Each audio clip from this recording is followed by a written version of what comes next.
Yesterday, Wednesday, June 12th, was commemorated as Democracy Day in memory of the late MKO Abiola, the acclaimed winner of a presidential election, still considered the fairest and freest in the history of independent Nigeria.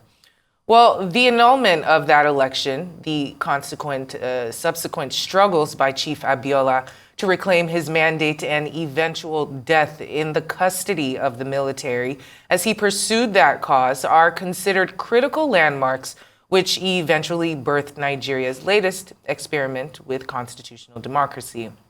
Well, as we continue to relate with the element of history behind it all and how the mistakes of the past can be avoided in the future, we're now being joined by Babachir Lawal, a one-time secretary to the government of the Federation. Good to have you on the program this afternoon. I hope you can hear me and hope all is well. Yes, I can hear you very well, Hawa. Thank you very much for having me. All right. Yet again. As we continue to celebrate Democracy Day, can you give us your own opinions on Nigeria and 25 years of unbroken democracy within the country?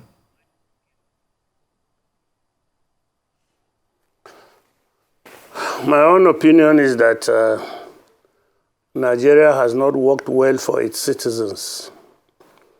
And be it military or civilian, things have not worked out to the benefit of the citizenry.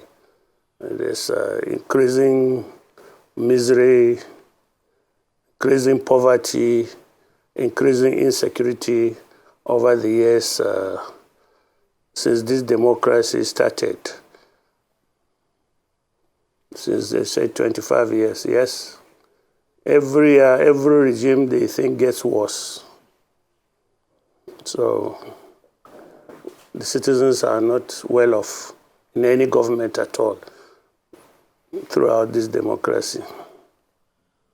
Well, you've, I'm sure, seen images or even just a little bit of Arise's broadcast in the past couple of days of the Democracy Day lectures that are being held all over the country, even the Democracy Day celebration that the president took part in yesterday. There were quite a few individuals who had a lot to say concerning democracy within the country. We even had former Secretary to the Government of the Federation, George Akume, at one of those lectures yesterday. But how, in your opinion, how well are we curating the legacy and the memory of June 12th? Not so much the democracy part, but the events that transpired on June 12th and hopefully the gumption to not repeat those same mistakes. How do you think that history is being curated for the future right now? I think my own opinion is that nothing has changed. We've only changed the players. During the military regime on June 12th, as you said, it was the military that annulled the election. Now, in the case of democracy, we have transferred that ability to annul elections to legitimize fake results to the judiciary. So I've not seen much change. I've only seen a change in the players of the game. Now, our democracy is determined by the court. You can go to the polling unit and vote, and the results might be announced at the polling unit if you are lucky, but you never know that that is the conclusion of the matter. Because when it gets to the judiciary, things can be upturned, things can go haywire. So what's the difference now? There's little difference to me, to my mind. And not to... Of course, there are people out there who are very... Yes? Sorry, continue. Please continue. Go ahead.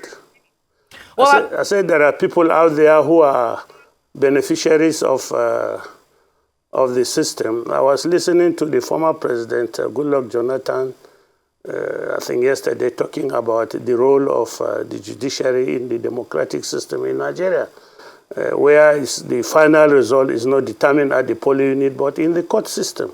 So what's the difference between what the civilians are practicing and what the military was practicing? What's the difference? We've seen governors elected and results overturned. We've seen senators elected and results overturned, and so on and so forth. So I don't see what is there to celebrate. Maybe this is in our system. And we know that a lot of the reasons why there have been coups in the West African nations of recent have boiled down to some of these issues that you discussed. The citizens feeling like they don't really have any say in electing their officials. They're being enforced on the populace at a time when individuals are suffering globally. But not to be pessimistic, what is the way forward? We do know that our judiciary is compromised. We do know that it's the same players that have that orchestrated June 12th who are still major players in the political scene right now. What's the way forward? Well, the way forward is for Nigerians to agree among themselves that they want to live in peace, they want to have a democracy, they want to live in a prosperous environment, they want to live in a safe and secure environment. We must, as a people, have a paradigm shift along those lines. If not, you see, the judiciary is at the tail end of it, but they are motivated, they are instigated by the politicians themselves who lose the election and who are desperate to be declared winners. So the whole thing it goes down to the voter who must be encouraged to vote for a particular candidate, who must be induced with money at the polling unit to vote for a particular candidate. It is at that level also that results can be changed. It is at that level that violence sabotages the free and fair election process. So all of us are involved in this. So we must all agree that we want to live. It doesn't matter whether it's democracy or military. Nigerians are entitled to economic prosperity, security, and good social cohesion. So it's not one person. Religious leaders have a role in it. They instigate along religious lines. I don't know who is innocent in this. Even journalists themselves, they report news that depends on who is the beneficiary of the news. So we are all involved in this. It's not one segment of the society or one person. Well, it's trying to unpack. However, we must all agree to change. We must all agree to change. And we know change is done not all in one day. It's little steps that are taken. So in terms of the little steps that can be taken within the country, let's chew on this particular topic, the one that has been raging for the last couple of weeks, minimum wage. The NLC and the TUC, we know that all of our breaths are being held for another round of issues between them, because 250,000 naira, 62,000 naira, no one is agreeing. What would you see as the way forward? And what is your interpretation of the machinations that have continued to play out in terms of the minimum wage being elevated to a price that Nigerians would be happy with? Well, the issue of minimum wage and the negotiation thereof they're all related to what Nigerians have chosen to be. Obviously, the current wage is not enough to sustain even a family of two. There's no doubt about it that even if you collect your salary, if you are on level 8, for example, your salary is not even enough to take you to work and back. Talk more of pay your rent, feed your family, pay your medical bills, pay your school fees. So the individual must have a wage that is sufficient to meet his basic needs. Now, there's no arguing about that. And that this current minimum wage, or not just the minimum, even the highest wage at all on the civil service scale is not enough to sustain anybody. That is the truth. Now, again, in negotiating with the government doesn't seem to encourage compromise. When you are negotiating with labor and at the same time you are commissioning a 16 billion naira house for the vice president, or you are buying yacht, or while you are negotiating with labor, some legislators are busy padding the budget, proposing billions to renovate, not to rebuild, not to build, to renovate the National Assembly. Obviously, the leadership class are not interested in a free and fair negotiation. They don't take care of themselves. You don't allow a system where those that decide take care of themselves and those that implement the decisions are left in starvation mode. So everybody must give and take. This government, to my mind, has not shown the inclination to negotiate fairly with the labor. That house that they were commissioning, that 15 billion naira house, a sensible government would have delayed that commissioning because of the sensibilities it will induce in the minds of the people until the labor negotiation is over. So why would labor agree to accept 62,000 naira, which is not enough to transport a laborer from Nyanya to Abuja and back? How is he going to feed? Let's be realistic about it.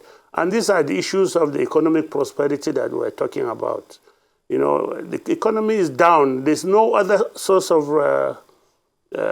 revenue for the worker, for the Nigerian, and we're only talking about workers, government workers. There are other people that will not benefit from this. How do they survive? How does the trader survive in an environment where he cannot find a buyer for his tomato, for his eggs, for the normal things that they sell? How do they survive? So, you know, this minimum wage is what I think boosts the economy.